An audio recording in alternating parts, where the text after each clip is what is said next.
This is My First Job in Sports web series, presented by SBRnet, your comprehensive source for sports data to the academic community. Here are the hosts of My First Job in Sports, Neil Schwartz and Dr. Lindsey Darvin. Hi, this is Neil Schwartz, and welcome to the new season of My First Job in Sports. Of course, your source for a little inspiration, a little motivation, and what I like to say, a little navigation on how to get that very important first job in sports. A lot of you are used to seeing me together with my co-host, Mark Sullivan. Mark and I have parted ways at SBRnet. We're still friends, but I am now 100% with SBRnet, 100% the host of My First Job in Sports, and we're going to be doing something a little bit different this year.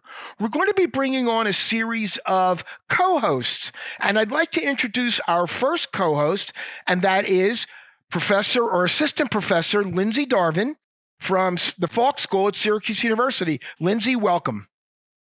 Hi, Neil. Thanks for having me. I'm excited to be here. We're excited to have you. And you know, like I ask a guest, but, you know, as a host, why don't you give us a little bit about your background and how you got started with sports? Sure. So now I'll start where I ended. So I'm an assistant professor at Syracuse. I study DEIA in sport organizations and esport organizations. But I didn't start there. So I started playing basketball when I was about 5 years old. My dad was a basketball player and he got me into the sport. And for the longest time, I wanted to be a Division I women's basketball coach. That was the dream job. I was a C. Vivian Stringer fan growing up in New Jersey, went to a lot of women's basketball games there at Rutgers, and that was the goal. So I kind of worked through college thinking I was going to be a basketball coach and go into coaching. And I decided it wasn't really my route any longer. I thought maybe admin was going to be the thing that I ended up doing. So I worked in events and operations for about a year and a half at the USOC in Colorado Springs and at Harvard University. And it was during that time that I said, you know, where can I make the biggest change and where can I impact the most people in this space? And I thought, let's go get a Ph.D. Let's become a professor. Let's do the research. Let's teach as well. Let's consult. And the rest is kind of history. But I did not start there. And that's why I tell a lot of people it's not a linear path always. It winds, and mine certainly wound quite a bit. Yeah, you know, that's one of the things that we hear when we talk to people on My First Job in Sports is that it's not a linear path. You know, it doesn't necessarily start in sports, then end in sports. It can kind of go all over the place. And I think, you know, what you're saying, you know, really does exemplify that particular situation. Lindsey, what are you currently teaching at SU? Yeah, so I teach a race, gender, and diversity in sport organizations course now. So it's a lot of theory to practice. We talk a lot about some of the social theories that exist that we can apply in the sport industry, always with a business and management background, because of course the students at SU are very career focused and career oriented. Sure. So they like that component of things. And before that, I taught research methods. So another class that I really like to teach, but we've done away with research methods now in our major. So the race, gender, and diversity course is what I teach, and love bringing on guest speakers like yourself during that class. And the students love that as well. But it's been fun. Yeah, I do enjoy my time in class and being able to talk with students. And, you know, one of the topics that we do talk about is the DEI situation. We actually did our first event this year called Get in the Game back in October of 2023 in Baltimore, you know, and really focusing on helping students of color within HBCUs and other schools around the country get, you know, jobs in sports, because it is a wonderful business. You know, Lindsey, you know, from, you know, having been in your class that I think you can't have more fun than being in the sports business. No, you definitely can't. And unfortunately, my dad and my uncle and my mom miss me working directly with teams. And when I was at Harvard, they loved coming to the games and being on the field and being able to be courtside and everything like that. But no, it's super exciting. And that helps in the classroom too, because the students see our passion, especially if we've worked in the industry before, and most faculty at Syracuse have.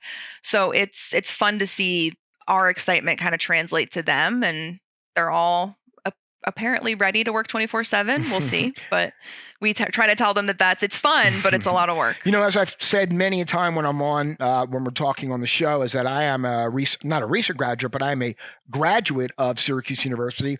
About 2.5 years ago, I was lucky enough to go up and teach a number of classes at the Falk School. I also got nabbed to teach a class at Newhouse, and it was really an amazing experience. I was incredibly blown away by the quality of the students, the type of questions that they asked. And, I give that credit, a lot of that credit to the academic staff there to really prepare students.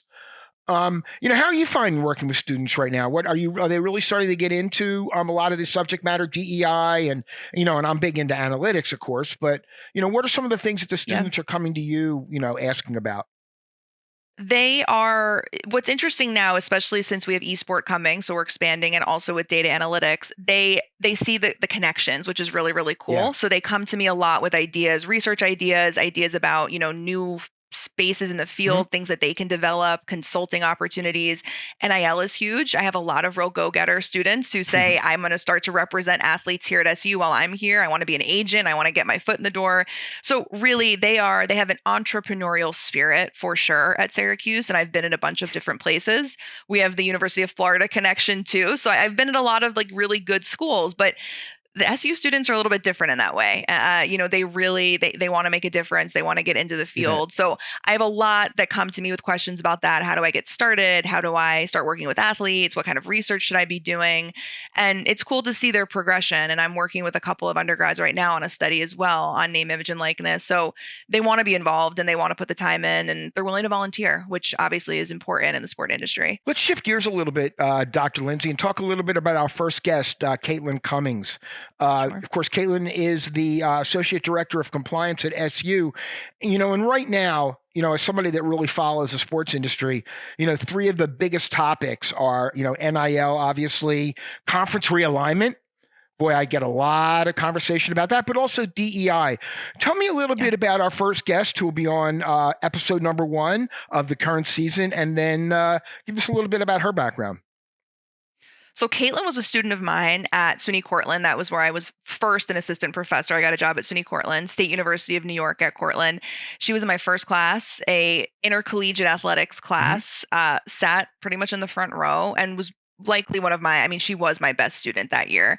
And I was fortunate to have her in that class because I taught another course that she had already taken and we got to know each other. She was a student athlete there in women's ice hockey. So she would come to office hours, talk to me about her ideas, wanting to be in the industry, the things she wanted to do in the industry.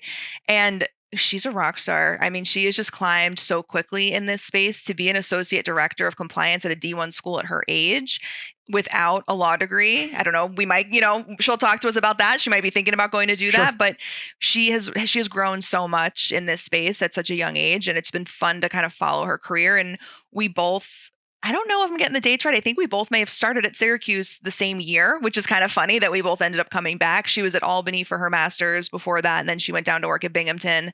So it's been great to have her, working in the same school, and we connect and we get to talk about sport things. But she's also just become such a good friend, and it's been fun to watch her again climb really, really quickly because she's phenomenal. Dr. Lindsey, we're really looking forward to having you and a number of really great guests on this season of My First Job in Sports. I want to encourage everybody to tune in either on the web version, which has video, or the traditional podcast, which you can get on all of the major podcast platforms, whether it's Spotify, Apple, SiriusXM. We're on all the major platforms. So we're really looking forward to having you, Dr. Lindsey, and we'll be back with you, I guess, in a few days with episode number 1 of the new season. Thanks. Perfect. Looking forward to it. Me too. Thank you for tuning in to this edition of My First Job in Sports, presented by SBRnet. You can check out the video version on the SBRnet Video Corner on YouTube. You can also catch the audio version on all major podcast platforms. Just search for My First Job in Sports. My First Job in Sports is produced by Brad Maybe. You can connect with us on all social media platforms, including Twitter, Instagram, and LinkedIn, or check us out at sbrnet.com. Thank you for tuning in.